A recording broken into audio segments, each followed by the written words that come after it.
เอาละพอได้แกล้งละพอดำคือเลือดป้อมอาหารมันในกล้องอ่ะขนาดนี้นั่งนี่พอไปแล้วป้อมอาหารมันล่าสุดคือกินเบียร์ตัวจ้างหมอมานั่งนวด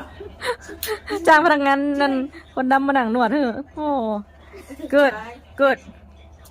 คิดเยอะๆเนอะโอ้7 ชั่วโมงยังได้100เดียวนั่งนวด10 นาทีเลยฮะได้ you one day money how much working 200 no 500 no no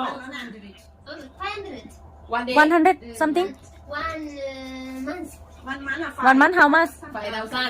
5,000 or one day around 100 something not 200เดือน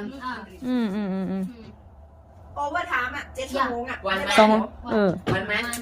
one month เปิ้งมันไขมันนวดเถอะกำได้200เนี่ยกันน่ะนวด